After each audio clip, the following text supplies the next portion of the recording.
Daniel avait toujours eu une passion dévorante pour l'enseignement. Depuis son plus jeune âge, il rêvait d'enseigner, de partager son amour du savoir et d'ouvrir les esprits des autres. Professeur dans une école publique de Sao Paulo, ses cours de littérature étaient une véritable ode à la découverte et à la créativité. Lors d'une de ses interviews, lorsqu'on lui demandait quel était son livre préféré, il souriait et répondait « Celui qui me fait voir le monde d'une manière différente ». Pour Daniel, l'éducation était une arme puissante, capable de transformer des vies et de défier les normes établies. Cependant, sa vie de guet dans une communauté conservatrice représentait un véritable défi. Depuis son enfance, Daniel avait ressenti la pression de se conformer à un moule qui ne reflétait pas son essence profonde. Bien qu'il fût profondément dévoué au christianisme, il se trouvait souvent en conflit avec les messages qu'il recevait au sein de sa communauté religieuse. L'amour, tel qu'il lui était prêché dans les églises, excluait souvent des personnes comme lui, ne correspondant pas aux croyances traditionnelles. Daniel connaissait la Bible par cœur. Il citait des versets prônant l'amour et l'acceptation, mais sa réalité personnelle contredisait ce qu'il avait appris. Dans la plupart des réunions de famille et des cultes, l'acceptation de sa sexualité était un sujet tabou, un point de tension qu'il hésitait à défier. Chaque jour, cette tension le distançait un peu plus de la foi qu'il avait tant aimée. Un après-midi ensoleillé, alors qu'il rentrait d'une longue journée de cours, Daniel ressentit une douleur soudaine dans sa poitrine. Ce n'était pas la première fois qu'il ressentait une pression, mais cette fois-ci, le malaise était insupportable. Il tenta de balayer la sensation d'un revers de main, se concentrant sur les préparatifs de son cours sur l'œuvre de Clarice Lispector. Cependant, au moment où il entra dans la salle de classe et salua ses élèves, une vague de froid le submergea. Tout tourbillonnait autour de lui, et il se sentit perdre pied. L'obscurité s'installait peu à peu, le rendant incapable de se soutenir. En quelques secondes, il s'effondra sur le sol, inconscient. Lorsqu'il reprit connaissance, toutes les lumières blanches scintillaient autour de lui, et le bourdonnement monotone des machines l'entourait. Daniel plissa les yeux, tentant de voir plus clairement. Il ne savait pas comment il était arrivé là. Une sensation de déréalisation l'envahissait. Il ressentit la froideur du métal contre sa peau et fut submergé par une houle de confusion. Certaines images de sa vie lui revinrent en mémoire, mais elles semblaient floues. Ce qu'il avait difficilement compris se précisait peu à peu. Une crise cardiaque. Dans ce vide entre la vie et la mort, il avait vécu quelque chose d'extraordinaire. Daniel se rappela d'avoir quitté son corps. Il s'était senti flotter, abandonnant sa douleur et toutes ses inquiétudes. Dans un espace de lumière pure, mystérieux et apaisant, il avait rencontré une présence indescriptible, une entité emplie d'un amour et d'une compréhension incommensurables. Dans cet espace, le temps n'avait plus de sens. Il revit des fragments de sa vie, des souvenirs de bonheur et de tristesse, tous enveloppés dans un sentiment de paix. La chaleur de cette présence l'envahit, et il comprit ce que signifiait vraiment l'amour. L'angoisse, la peur, tout cela disparut, laissant place à une lucidité étonnante.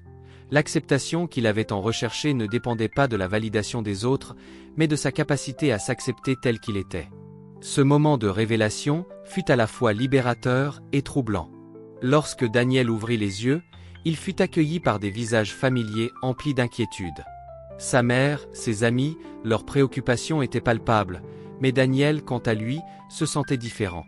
Il avait reçu une deuxième chance, non seulement pour vivre, mais pour redéfinir tous ses croyances. Le conflit entre sa sexualité et sa foi était désormais une lutte qu'il avait l'intention de mener avec une nouvelle perspective. Il savait qu'il devait faire face à cette question qui l'avait tant tourmenté. Comment intégrer cette vérité qu'il avait découverte dans un monde qui paraissait si hostile? Comment aborder ceux qui ne comprenaient pas son parcours tout en accueillant cette nouvelle vision de lui-même? La route qui l'attendait serait semée d'embûches, mais Daniel était déterminé à vivre pleinement, à embrasser son identité et à découvrir ce que cela signifiait d'aimer véritablement. Lorsque Daniel se retrouva dans cet espace éthéré après son expérience de mort imminente, il s'attendait à être enveloppé d'amour et de lumière. Au lieu de cela, il fut confronté à une entité spirituelle qui lui apparaissait comme une ombre.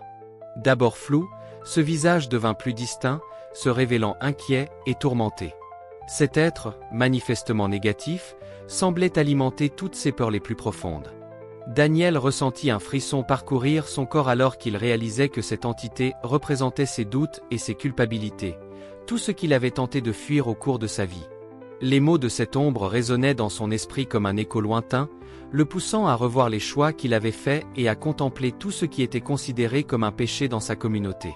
Chaque accusation résonnait en lui, le forçant à questionner sa propre valeur. Les murmures de cette présence l'accablaient, le faisant perdre pied. Daniel ne savait pas combien de temps il avait passé ainsi, à affronter ses propres démons. Mais dans cette lutte, une flamme d'espoir s'alluma. Subitement, la lumière autour de lui commença à scintiller avec une intensité bien plus grande, balayant les ombres qui l'entouraient. Daniel prit une respiration profonde, sentant sa propre puissance se renforcer. « Je refuse de croire que je suis condamné », murmura-t-il, alors que les ombres reculaient face à sa détermination. Le pouvoir de cette ombre résidait dans sa capacité à alimenter ses peurs, et Daniel comprit que la clé de sa libération était d'affirmer sa propre valeur. Alors qu'il parvenait à chasser cette entité, une seconde vision apparut. Cette fois, une douceur apaisante enveloppa son être. Une lumière radieuse, chaude et accueillante, émanait d'une présence qui s'avançait vers lui. Alors qu'il l'observait, une reconnaissance surgit au fond de son cœur. C'était Jésus, tel qu'il l'avait toujours imaginé, mais plus majestueux que dans ses rêves. Ses yeux, remplis de compassion, semblaient comprendre toutes ses luttes, ses peurs et ses incertitudes. « Daniel, dit-il d'une voix douce et réconfortante, tu n'es pas défini par les attentes des autres.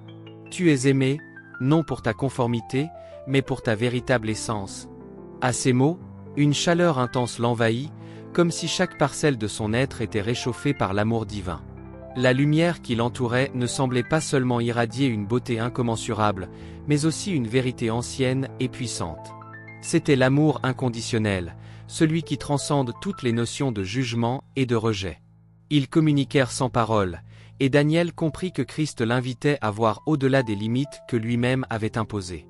Dans cette union spirituelle, le poids des attentes se dissipa, révélant une liberté qu'il n'avait jamais connue. Il ne ressentait plus de honte, mais une joie profonde et une acceptation de soi. Chaque moment que tu as vécu, chaque lutte que tu as affrontée, a contribué à ta richesse intérieure, continua Jésus. Il est temps pour toi de partager cet amour avec le monde, de devenir un catalyseur de changement. Daniel comprit alors que l'amour ne se limitait pas à l'affection romantique, mais englobait un spectre bien plus large. L'amour pour soi, pour les autres, et la volonté d'accepter sa propre vérité. Il se souvint de ceux qui souffraient de répression, de ceux qui se sentaient perdus, et de ceux qui, tout comme lui, cherchaient à trouver leur place dans un monde qui ne les comprenait pas. La révélation était claire. Il pouvait désormais devenir un phare de lumière pour ceux qui se débattaient dans l'obscurité. Peu à peu, la vision lumineuse commença à s'estomper, mais l'impact de cette rencontre resta gravé en lui. En rouvrant les yeux dans sa chambre d'hôpital, entouré de sa mère et de ses amis inquiets, Daniel ressentit une paix qu'il n'avait jamais connue auparavant.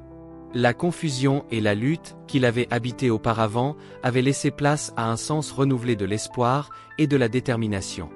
Alors qu'il s'éveillait à la réalité, il savait qu'il était prêt à affronter le monde. Les défis qui l'attendaient seraient nombreux, mais désormais, il était armé de la plus puissante des vérités. Il était digne d'amour, et il se consacrerait à partager cette lumière avec tous ceux qui en avaient besoin. Lorsque Daniel émergea lentement de l'obscurité des ténèbres, la lumière douce de l'hôpital le frappa de plein fouet. La confusion l'envahit rapidement alors qu'il prenait conscience de ce qu'il venait de vivre. Tout semblait flou, comme un rêve lointain encore imprégné des émotions vives et des révélations éclatantes qu'il avait reçues. Mais la réalité, bien que tangible, était elle-même pleine de défis. Les battements de son cœur revenaient à la normale, mais l'intensité de son expérience le hantait, l'amenant à remettre en question tout ce qu'il avait toujours cru. Il trouva un réconfort inattendu dans la présence de ses proches. Sa mère, au visage marqué par l'inquiétude, l'enveloppa dans ses bras, évacuant lentement la peur qui avait pris racine dans son cœur. Cependant, à mesure qu'ils plongeaient dans leur conversation, un décalage grandissant s'installa. Lorsqu'il l'inondait de questions sur son état, sur ce qu'il avait ressenti lors de son expérience proche de la mort, Daniel se heurta à une profonde hésitation. Comment expliquer ce qu'il avait vécu? Ces mots, si chargé de passion et d'amour newfound, semblait à la fois étrange et étranger. Parler de cette lumière, de cette acceptation inconditionnelle, était tout autre chose que d'évoquer une simple maladie. Les jours passèrent, mais les doutes persistèrent. Daniel se retrouvait souvent confronté au silence lorsque le sujet de ses croyances surgissait. Auprès de ses amis et de sa famille, ces mots lourds pesaient sur lui comme une ombre. Il pensa à l'image de lui-même avant cette expérience, un jeune homme déchiré entre sa foi et sa sexualité, entre l'amour qu'il ressentait réellement et celui qu'il se croyait forcé d'éprouver. Mais il avait changé. Les mots de Jésus résonnaient dans son esprit. L'amour inclusif, la transformation spirituelle. Combien de personnes comme lui auraient besoin de cette lumière pour comprendre qu'elles étaient dignes d'amour? C'était une mince lueur d'espoir dans l'obscurité. Cependant, la peur de la réaction de son entourage pesait lourdement sur ses épaules. Daniel savait que ces révélations pourraient provoquer un choc. Les valeurs traditionnelles de sa communauté, ancrées dans des croyances rigides, ne tiendraient pas compte de cette nouvelle vérité qu'il avait embrassée. Il pensa à ses amis, à leurs rires et à leurs discussions animées. Ceux qui avaient été ses alliés, mais qui, à ce moment précis, semblaient plus éloignés que jamais. Rejeter ce qu'il avait toujours su pour honorer cette nouvelle voie culturelle et spirituelle n'était pas chose facile. Les nuits blanches s'étiraient, peuplées de pensées tumultueuses.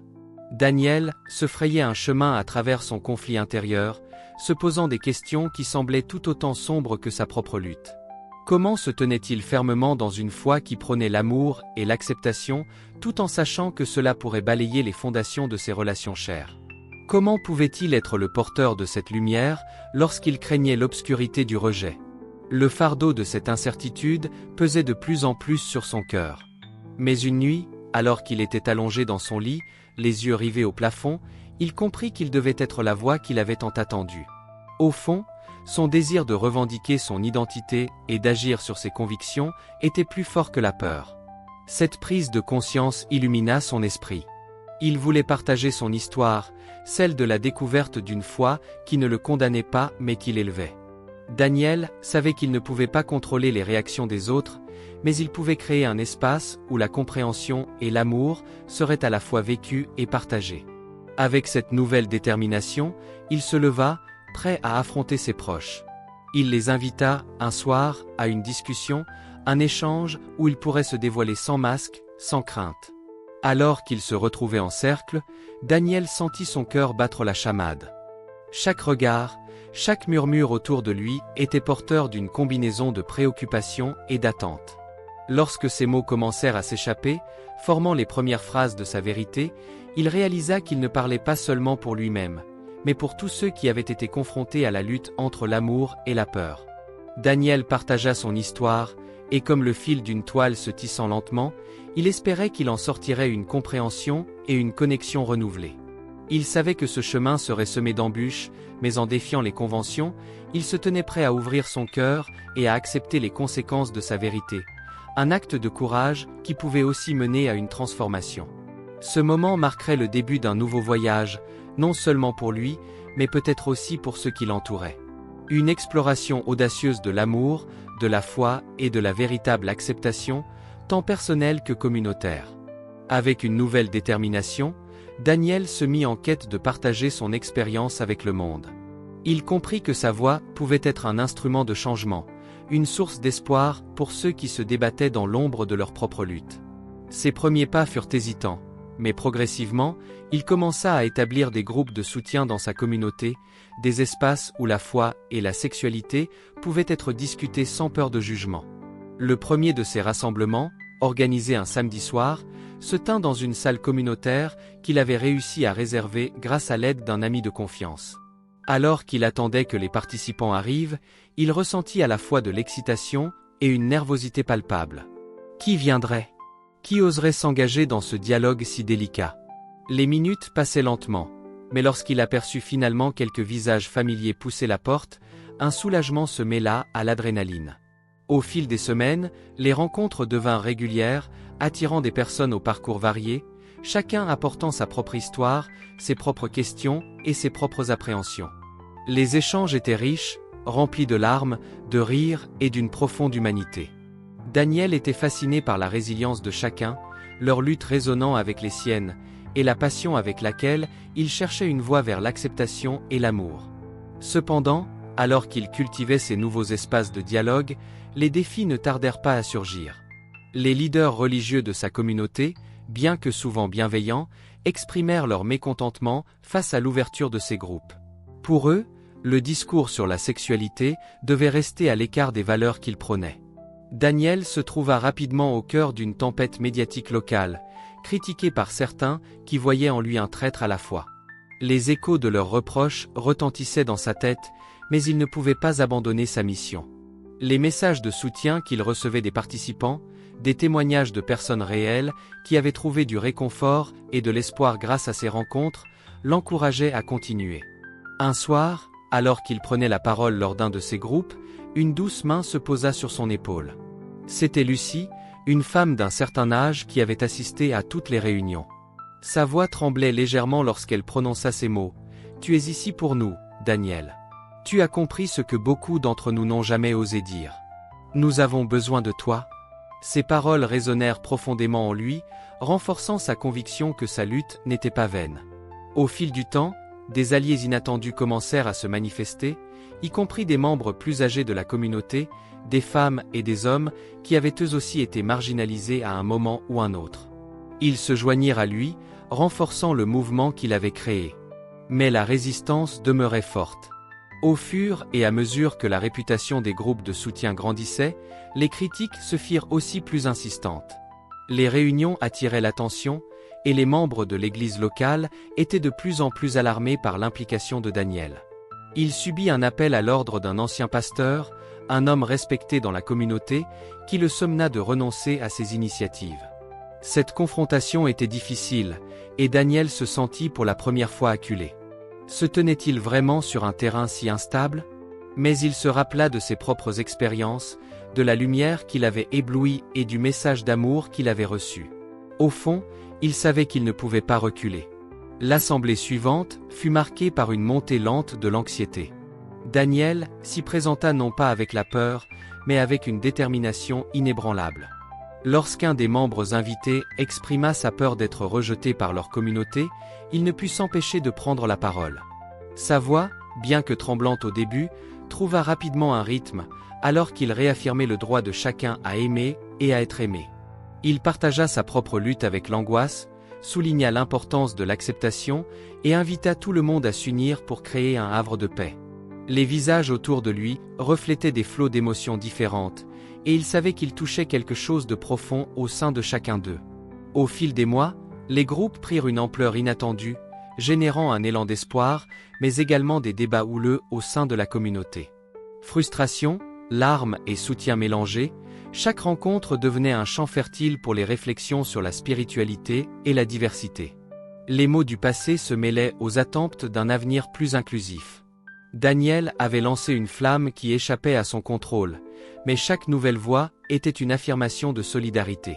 Dans cette transformation, il découvrit sa propre force, réaffirmant une fois de plus sa place dans un monde qui ne voyait parfois que des différences. Au-delà des accusations et des défis, ce qu'il avait créé incarnait une vérité profonde. L'amour, quel qu'en soit le visage, est ce qui unit avant tout. Au fil du temps, la mission de Daniel grandit, nourrie par des témoins de transformation profonde et des histoires de résilience. À mesure que ces groupes de soutien prenaient de l'ampleur, il réalisait que ce qu'il avait lancé n'était pas simplement un forum pour discuter de la foi et de la sexualité, mais un véritable mouvement. Les murs se brisaient, les âmes se libéraient, et ces rencontres offraient un espace où chacun pouvait s'exprimer sans crainte de jugement. Les témoignages de ceux qui avaient passé des années à cacher leur identité ou à souffrir en silence devenaient de plus en plus fréquents, et chaque histoire apportait un nouveau souffle à cette œuvre collective. Daniel ne tarda pas à comprendre que son impact dépassait son cercle immédiat. À la fin de chaque réunion, les participants partageaient leurs expériences avec leurs familles, leurs amis, et même sur les réseaux sociaux. Ce processus de partage créait un effet boule de neige, touchant des vies qu'ils n'auraient jamais imaginées. Les jeunes, longtemps en proie à des doutes concernant leur place dans le monde, trouvaient désormais courage et inspiration. Un adolescent, en particulier, lui fit forte impression.